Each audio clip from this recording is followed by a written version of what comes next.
Il y a des précédents historiques. Je crois que le truc le plus important, ce sont les manipulations du climat qui ont été faites au Vietnam pour jouer sur la date d'avancement de la mousson. Ça, c'est un truc, c'est factuel, il n'y a pas de problème, quoi. Un article du New York Times dévoile l'intervention des faiseurs de pluie au Vietnam.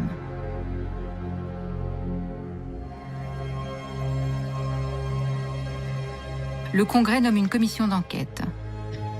Le Sénat découvre que l'opération Popeye a été programmée depuis la Thaïlande, sur le Laos, le Vietnam et le Cambodge, parrainée par le secrétaire d'État Henry Kissinger et la CIA sans aucun ordre de mission officiel.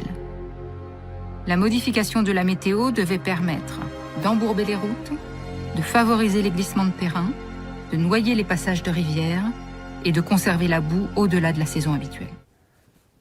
Personne ne remet ça en cause. Il y a même les auteurs de ces choses-là qui ont témoigné. Et à cette époque-là, et peut-être encore maintenant, ça implique surtout d'avoir une bonne connaissance de la météo.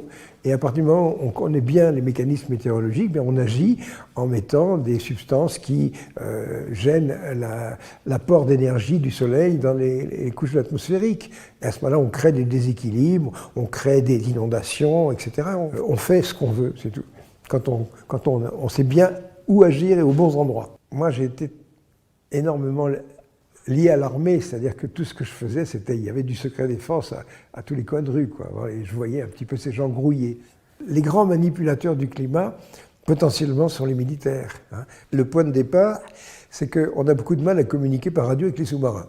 Pourquoi? Parce qu'il y a une couche d'eau entre les sous-marins et les ondes électromagnétiques. Et ces ondes électromagnétiques, elles ont une profondeur de pénétration qui dépend de leur fréquence. Et pour arriver à communiquer avec les sous-marins, il faut des très basses fréquences. Et les très basses fréquences, ça se fait des très grandes antennes. Alors par exemple, je crois qu'en France, on doit avoir une installation qui doit être sur un plateau au sud, où on voit des très très grandes antennes comme ça, qui permettent de faire ces très très basses fréquences, qui à ce moment-là arrivent à franchir les masses liquides et à toucher le sous-marin. Bon. Mais il y a une autre solution qui consistait à utiliser ionosphère. Alors l'ionosphère, c'est les couches de la haute atmosphère qui sont à 80 km d'altitude, et HAARP, c'est comme ça que ça fonctionne. HAARP, vous avez toute une batterie d'émetteurs de micro-ondes qui agissent sur cette ionosphère et qui l'ionisent. Et alors, il y a une chose, c'est qu'on peut à ce moment-là créer une ionisation, désionisation à très très basse fréquence, en faisant osciller une masse de plasma qui fait des dizaines de kilomètres de largeur et qui à ce moment-là oscille lentement. Et ça, c'est vraiment le vecteur pour communiquer avec les sous-marins à très grande distance. Puis alors après, on s'est aperçu d'autre chose, c'est qu'on pouvait, avec deux pinceaux de micro-ondes, en les croisant en haute atmosphère, faire une surface gauche ionisée, qui à ce moment-là peut servir de réflecteur. C'est-à-dire qu'à ce moment-là, on ne voit rien, puisque c'est simplement du plasma. On crée des miroirs, et à ce moment-là, les ondes électromagnétiques peuvent se réfléchir, ce qui permet à ce moment-là à un pays de communiquer par radio avec un sous-marin qui est aux antipodes. C'est merveilleux. Bon. Alors ça, c'est le point de départ de HAARP. Les Russes ont la même chose. Tout ça, c'est assez classique. HAARP est décrit comme un outil d'énergie, propulsant des clusters d'électrons vers la haute atmosphère. Sura, son pendant russe, aurait été initié en 1983 par le ministère de la Défense soviétique pour étudier le comportement de la ionosphère lorsqu'elle est soumise à des tirs d'électrons, afin d'émettre à très basse fréquence, notamment pour communiquer avec les sous-marins. Tout comme HAARP, Sura est un champ immense d'antennes tournées vers le ciel, un envoi massif d'ondes courtes, expérimentation qui, au demeurant, augmenterait le phénomène des aurores boréales. Ne semblant pas sans risque, cette modification du comportement de la ionosphère serait comme une porte ouverte vers des dérèglements climatiques de tout ordre. D'ailleurs, presque tous les continents ont développé des plateformes expérimentales similaires. En Europe, l'AISCA, située en Finlande près d'Andersal, regroupe la France, l'Allemagne, le Royaume-Uni, la Finlande, la Norvège et la Suède. Il y a également une plateforme à Murada, au-dessus d'Osaka, au Japon. Ces multiples centres de tir de high energy donnent à penser que la possibilité d'influencer le climat n'est pas un leurre. Alors après, est-ce qu'on peut faire autre chose avec HAARP? Mais en fait, justement, en agissant avec ces micro-ondes, on peut créer des fenêtres dans la haute atmosphère. Et c'est là que la clé, disons, l'arme météorologique, ça consiste, dans une région du globe, à créer une région chaude et une région froide. À un endroit, vous allez mettre un écran en dispersant des particules qui fait que la chaleur du soleil arrive moins, donc vous allez baisser en température. Et de l'autre côté, au contraire, avec des micro-ondes, vous allez au contraire faire un trou dans la haute atmosphère. Et ce genre de choses-là, ce sont des armes qui vont mettre plusieurs jours à démarrer. C'est-à-dire que si on fait une chose comme ça ne va pas être instantané. On n'appuie pas sur la détente, on dit boum, il va se passer ceci. Non, mais simplement, en injectant de l'énergie, pas tellement d'un côté et en occultant de l'autre, ben on arrive à fabriquer ces différences de pression, de différences de température. Puis à ce moment-là, il y a un règlement de compte terrible. À ce moment-là, on fait ces fameuses tempêtes, tout d'un coup, où il y a des vents à 200 km/h, on ne sait pas d'où ça sort. Et ça, on est capable de faire ça. Et ça, c'est expérimenté, mais à mon avis, c'est une certitude. Les nanoparticules, par définition, elles sont toutes petites. Alors c'est intéressant parce que quand on disperse des particules dans la haute atmosphère, ben elles tombent. Alors elles ne tombent pas vite. Disons que ces particules-là, elles vont tomber à quelques centimètres par seconde. Tandis que si c'est des nanoparticules, la vitesse de chute devient inappréciable. On arrive à quelque chose de beaucoup plus permanent. Alors déjà, le fait que les particules soient toutes petites, c'est intéressant. Bon, ces particules, elles peuvent aussi être des récepteurs pour ces micro-ondes. Donc on peut coupler cette histoire plus ces nanoparticules. Après, le fait que elles vont se mélanger à notre nourriture, enfin bon, il y aura des effets. Ce sont des retombées, c'est ce qu'on appellerait les effets collatéraux, quoi. Oui. Il y a une chose, par exemple, c'est que mettre des substances dans la haute atmosphère, c'est aussi une façon de permettre d'avoir des réceptions radio au-delà de l'horizon. Vous savez, quand on a des récepteurs radio ou radars, tout ça, c'est limité par la courbure de la Terre. Bon, tout d'un coup, si des gens disent, vous savez, si je mets des substances à tel endroit, on va gagner 500 km. Faisons-le. Oui, mais ces substances, ça va faire des problèmes de santé. Alors là, on s'en fout. Les expérimentations nucléaires qu'on a fait à Mururoa, c'est épouvantable ce qu'on a fait. On a foutu la Polynésie en l'air, on a créé des cancers. Un jour, il y a eu une explosion à Mururoa, et vraiment les vents dominants ont emmené le nuage sur des îles au sud-ouest qui ont été très touchées. Eh bien, les médecins sont allés mettre leur compteur GGR sur les salades, et ça crépitait de tous les côtés. On n'a rien dit aux populations, pour ne pas créer la panique. Vous voyez, on n'a rien dit. Alors, il y a des bouquins là-dessus, c'est documenté. Non, mais je veux dire, moi, je trouve ça choquant, c'est ce cynisme de la technologie militaire. C'est pas possible. Quand est-ce qu'on va avoir des armes à micro-ondes pour contrôler les foules, crowd control, contrôler les foules? Alors, les armes sismiques, ça, c'est un sujet extrêmement intéressant. Et pour moi, ça débute en 1983. Alors, en 1983, je me rends à Chicago à un colloque de magnéto-hydrodynamique. Puis à l'époque, je ne sais pas ce qui se passait, mais les Américains étaient peu présents. Surtout, il y avait des Russes. Et je rencontre des Russes. Et je vois ce qu'on appelle un générateur de Pavlovsky. Les Russes sont des champions dans cette magnéto-hydrodynamique et ils ont étudié des générateurs qui sont couplés à des propulseurs à poudre. Alors, ils sont d'ailleurs transportables, on peut en mettre 2 énormes comme ça sur un camion. C'est des objets qui font, je sais pas, 2,50 m de diamètre sur 10-15 mètres de long, et ça fonctionne pendant un temps limité, pendant quelques dizaines de secondes, 1 minute, 2 minutes, et à ce moment-là, autour, il y a des choses qui ressemblent à des camemberts, qui sont des bobinages magnétiques, et ça marche par auto-excitation. Je ne vais pas rentrer dans le détail de ce genre de choses-là, mais disons qu'on a des installations qui sont capables de produire des puissance électrique de dizaines de mégawatts, 10, 20, 30 mégawatts comme ça. Et avec ces 30 mégawatts, on peut faire des tas de choses très intéressantes. Alors par exemple, comment fonctionne une arme sismique? C'est les Russes qui ont développé ça. Ils ont ces espèces d'énormes camions avec des roues gigantesques qui permettent d'aller dans des terrains tout à fait accidentés. Puis à ce moment-là, à côté, il y a un derrick sur le camion, un derrick d'une dizaine de mètres. Pourquoi? Pour faire un trou dans le sol. Pas pour aller mettre des tubes pour prélever de l'eau ou un truc comme ça, non, pour mettre des tiges simplement. Ces tiges, c'est des électrodes. Et ces électrodes, on va en mettre à un endroit, puis à un autre endroit. Et en dessous, il y a une nappe phréatique, une rivière souterraine, simplement si c'est humide. Et à ce moment-là, avec le générateur, on fait passer des milliers d'ampères dans ces tiges, et dans la nappe phréatique, on va créer une ébullition, on va créer de la vapeur. Et vous imaginez, il y a un vérin extraordinaire. Donc imaginez une couche comme ça, où à 150 mètres, 200 mètres, peu importe de profondeur, il y a une nappe phréatique, on va faire effort sur ce truc-là.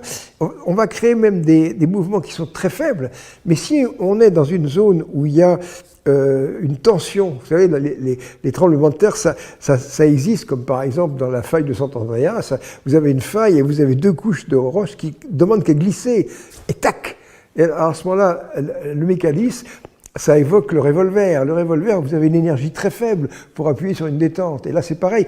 On développe des mégawatts, bon, mais c'est rien du tout à côté de ce qu'on va déclencher. Donc, on peut déclencher un séisme. Alors ça, c'est fantastique parce que quand vous déclenchez un séisme, si c'est une faille, éventuellement, les dégâts vont se faire à 300 km. Parce que ça se propage, vous voyez. J'ai été au courant de ce genre de choses-là dès les années 80. Après, ça commence un petit peu à venir. Mais quand on parle de ça, on est conspirationniste. Comment est-ce possible que des scientifiques, que la technique peut utiliser faire ça? Mais c'est exact. L'armée, c'est son métier de tuer les gens. Et en plus, si on lui propose de le faire en toute discrétion, c'est extraordinaire. Voilà. Alors des armes bactériologiques, des armes météorologiques, des armes sismiques, il y a toute la panoplie, quoi. Et les armes cancérigènes. Alors, est-ce qu'on peut faire des choses comme ça? C'est la même chose que de créer des épidémies. Bon, moi, je me rappelle, il y a une trentaine d'années, moi, je m'étais intéressé à la possibilité d'agir sur le virus du sida à l'intérieur des lymphocytes T4 en agissant avec des micro-ondes pulsées, des micro-ondes à 3 GHz, pulsées en très basse fréquence. Et à ce moment-là, on sait depuis très longtemps que l'ADN est 400 fois plus absorbant que l'eau. Donc si on arrive à une fréquence de résonance très pointue, on arriverait à briser des ARN de virus. Et à ce moment-là, un monsieur qui faisait un peu l'intermédiaire entre moi et les militaires, qui s'appelait Gilbert Payan, il est décédé maintenant, il m'a amené un beau document qui s'appelait Évocation des cancers. Évocation des cancers, c'est un truc qui émanait de la recherche militaire française, une recherche axée sur la création d'armes cancérigènes. Alors vous voyez, si on est capable de créer des armes cancérigènes, on est capable de faire n'importe quoi. Le climat, n'importe quoi. Alors, en 1875, moi j'ai des tuyaux comme quoi les Américains sont en train de développer des lasers très puissants. Et c'est vrai que les lasers, c'est né dans les années 60, dans les laboratoires. Moi j'ai vu les premiers lasers avec des petits rayons lumineux, on mettait son doigt devant. Puis alors après, la puissance des lasers a augmenté. Quand je suis allé à Livermore en 1976, j'étais le premier non-américain à voir les lasers d'1 terawatt. Donc c'est là tout d'un coup qu'on s'aperçoit qu'il y a une capacité de faire des lasers de très grande puissance. Alors soit c'est des lasers en continu, soit c'est des lasers en impulsion. Alors après la palette est extrêmement vaste, que ce soit du côté américain et surtout du côté russe. Donc à ce moment-là, on est capable de faire des lasers. Les armes énergisées, c'est des lasers, c'est des armes à particules, des armes à micro-ondes, tout ce qu'on veut. Mais simplement, on peut transporter de l'énergie à très grande distance. C'est vrai que les armes anti-satellites, on a un truc qui va tirer sur un autre satellite, il y a des milliers de kilomètres. Alors des milliers de kilomètres, un satellite, ça a une taille d'1 mètre, quoi. Alors arriver à une précision d'1 mètre sur 1000 km, mais ça c'est un micro-radian. Savez-vous quelle est la précision d'un télescope terrestre? Non, un micro-radian. Pas de problème. Les astronomes font des visées de ce genre. Il y avait un scepticisme absolu. Comment on pouvait tirer sur une pièce de monnaie à 500 mètres? Pas de problème. Ça envoie un rayonnement, quoi. Alors, ça peut être quelque chose de... Pendant un certain temps, on arrive à chauffer, ou ça peut être impact, mais il y a surtout des choses qui intéressent beaucoup les militaires. Ce sont les armes à rayons gamma. Parce que les lasers, on sait faire des lasers qui fonctionnent dans l'infrarouge, on sait faire des lasers ultraviolets, dans les couleurs, mais après, on peut aussi envisager des lasers à rayons X, et puis après, des lasers à rayons gamma. Alors, si on sait faire des lasers à rayons gamma, eh bien, quand on frappe une cible à rayons gamma, on fait des réactions nucléaires à l'intérieur, oui. C'est vraiment le rayon des intégrateurs. Alors, quand vous me dites jusqu'où ça va, eh bien, ça va jusqu'au rayon des intégrateurs. Bon, est-ce que c'est opérationnel? Je ne sais pas, mais ça le sera fatalement. On saura faire des choses comme ça. Alors, maintenant, est-ce qu'on sait faire des lasers à rayons gamma? Oh là là, mais c'est des choses qui sont dans le secret défense le plus absolu, vous voyez. Mais enfin bon, ces armes à diriger, alors qu'est-ce que ça fait? Eh bien, évidemment, on peut assoler des choses, créer de la chaleur, on peut aussi créer des maladies. Aussi. Quand vous avez un four à micro-ondes, un four à micro-ondes, ça a été lancé par la firme Raytheon américaine. Là-dedans, il y a un klystron. Et si vous regardez vos fenêtres de four à micro-ondes, vous verrez qu'il y a un petit grillage comme ça. Et ça, c'est une cage de Faraday. C'est-à-dire que les mailles font à peu près 1 millimètre, et c'est la longueur d'onde. Et le klystron qui se trouve à l'intérieur, je me rappelle à un moment, on avait envisagé d'utiliser ce type de klystron pour insoler des végétaux, pour voir si on n'arrivait pas à faire des manips avec ça. Et quand on a commencé à faire ça, il y a un spécialiste qui m'a dit, Jean-Pierre, attention, vous avez désossé un four à micro-ondes, vous avez sorti le klystron, mais vous vous rendez pas compte de ce qui va vous arriver. Quand on prend un émetteur à micro-ondes, il y a une fenêtre d'émission, mais il y a des lobes secondaires. Vous voyez, quand on a fait les premiers radars, on avait une antenne radar et on envoyait le faisceau radar. Et puis, où est-ce qu'on mettait l'opérateur? Derrière. Et puis un jour, on s'est aperçu que ces gens-là, ils tombaient malades, qu'ils avaient des cancers. Pourquoi? Parce qu'ils ramassaient le lobe latéral. Donc maintenant, quand on fait marcher un radar, il n'est pas question de se mettre à côté. L'opérateur, il est à 500 mètres. Vous voyez. Donc, quand vous prenez ces micro-ondes, déjà, vous avez une chose aussi, c'est que vous avez une petite rouellette, vous voyez, qui dispatche votre micro-ondes. Et autrement dit, vous faites des micro-ondes pulsées. Et ça, c'est cancérigène.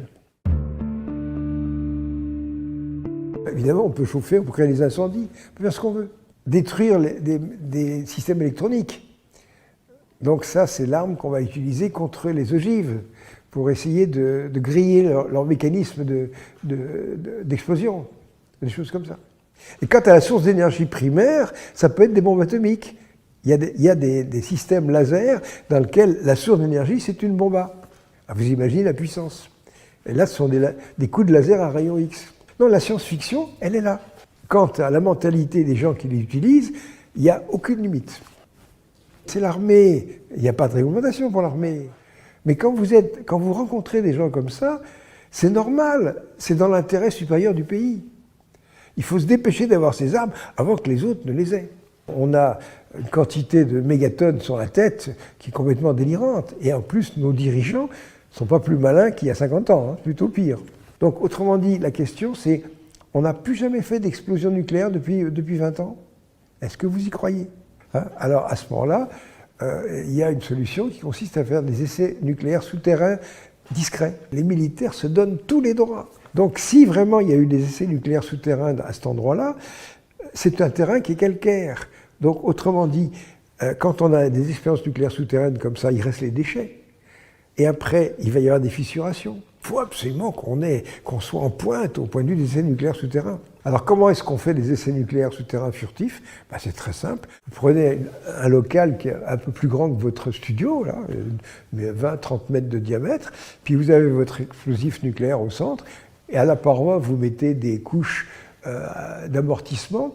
Et quand vous faites des explosions de ce genre, disons que ça vous fait des séismes de magnitude 3, c'est-à-dire que ce n'est pas plus bruyant que des tirs de mine. Parce que quand vous êtes dans une mine et que vous extrayez du charbon, vous avez un couloir, vous faites des trous et vous faites péter 500 kg d'explosifs. Et 500 kg d'explosifs qui explosent, ça a la même signature sismique qu'une bombe. On dit, c'est des tirs de mine. Et on ne fait pas la différence. Que ce truc-là ait des retombées graves, que ça puisse polluer, ils s'en foutent.